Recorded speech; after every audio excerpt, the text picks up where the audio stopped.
Latest update sa kalagayan ngayon ni Michelle D sa 72nd Miss Universe sa El Salvador. Matapos na opisyal itong makarating sa El Salvador nitong November 4, ang pambato ng bansa sa Miss Universe ay mainit na tinanggap at sinalubong ng karamihan, hindi lamang ng mga kababayang Pinoy na nag-aabang sa pagdating ng kandidata, kundi pati na ang mainit na pagsalubong ng ibang bansa sa kanya. Kamakailan lang din ay naging mainit ang labanan sa pagitan ni Miss Universe Ukraine, Angelina Yosanova at Michelle D sa Miss Universe 2023 Fan Vote Contest. At pumanig nga ang universe sa ating pambatong kandidata at nakuha nga nito ang top spot. Dahil sa pag-arangkada nito sa kompetisyon, lubos itong nagpapasalamat sa mga kababayang Pinoy na siyang bumoto sa kanya at nanguna nga ito sa Voice for Change voting. Sa pamamagitan ng bayanihan ay naabot nga ng bansa ang top spot sa Voice for Change category. Sa naturang kategorya, binibigyang daan ang mga kandidata na maibahagi ang kanilang mga personal na advokasya sa pamamagitan ng 3 minutong video upang mahimok ang publiko na maging bahagi nito. Sa opisyal na entry ni Michelle D, isinusulong nga nito ang advokasya para na sa may mga autism. Napabilang nga ang ating bansa sa posibleng mananalo. Ang panalo ay malalaman sa darating na coronation night. Sa pangatlong araw ng kandidata ay pinusuan nga ng karamihan ang napakaaliwalas at klase nitong look kung saan nakasama nga niyang rumampa ang ibang kandidata.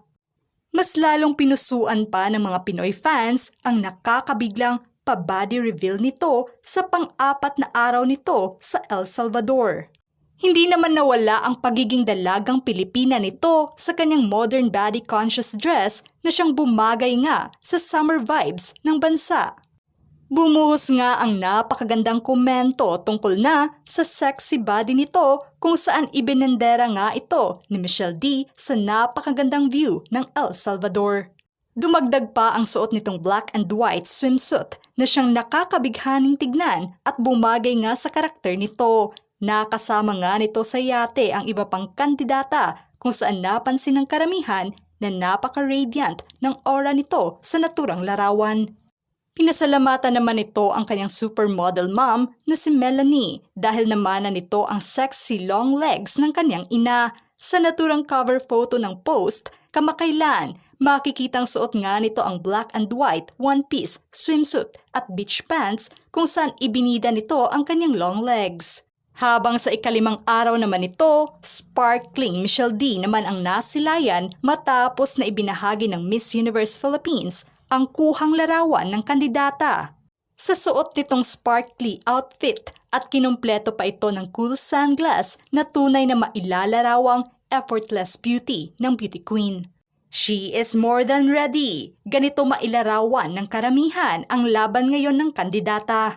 Naipakita nga nito ang tunay na beauty queen na hindi lang maganda sa panlabas kundi maganda din sa panloob at pansin nga ito sa mga larawang inilabas ng MUPH.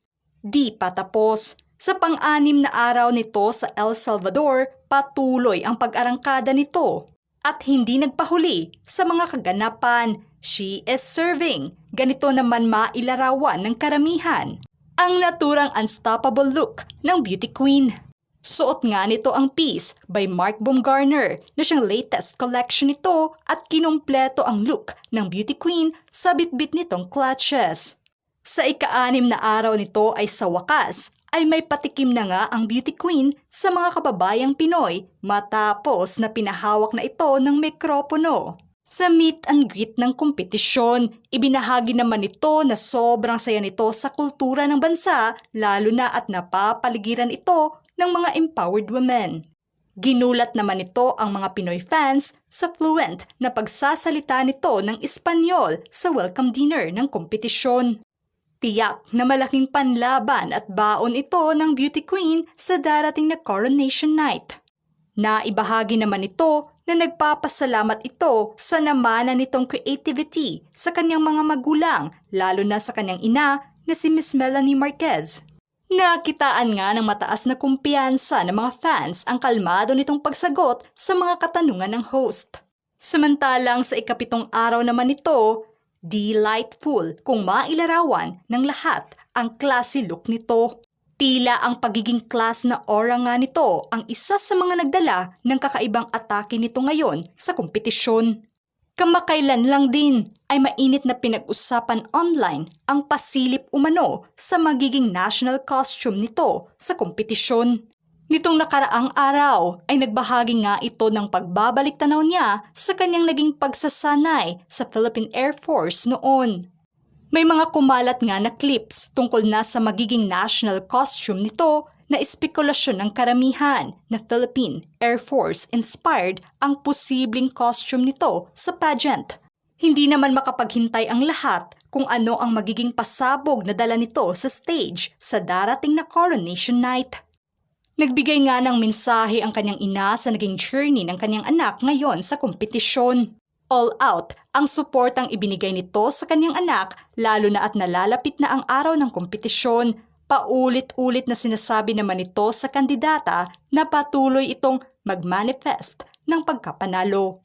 Sinigurado naman ni Michelle D na ibibigay niya ang 200% sa kompetisyon at hindi bibiguin ang bansa. Ibibigay ko lahat, 200% of myself. I'm dedicating it to my crown. I am working sa iba't ibang aspeto ng campaign upang masiguro na 100% ready na ako. Walang mahahanap na butas. Sa ngayon, patuloy na nagpapabilib sa lahat ang kandidata at tanging panawagan nito na huwag mawalan ng pag-asa ang bansa. At tanging suporta at bayanihan ng kababayang Pinoy lamang ang kailangan upang maging maganda ang takbo ng kanyang laban sa kompetisyon. Sa ngayon, patuloy pa rin ang butuhan sa huling 4 na araw para sa Voice for Change habang patuloy naman ang butuhan sa Fan Votes 2023. Inilarawan naman ng mga Pinoy fans na kakaiba ang laban ngayon ng kandidata. Nagpakita na nga ito ng magandang simula sa kompetisyon. Kung saan pansin na tila kinabog nga nito ang mga kalaban niya. Sa ngayon ay nagustuhan nga ng mga Pilipino ang hindi nakakasawang enerhiya nito sa kompetisyon.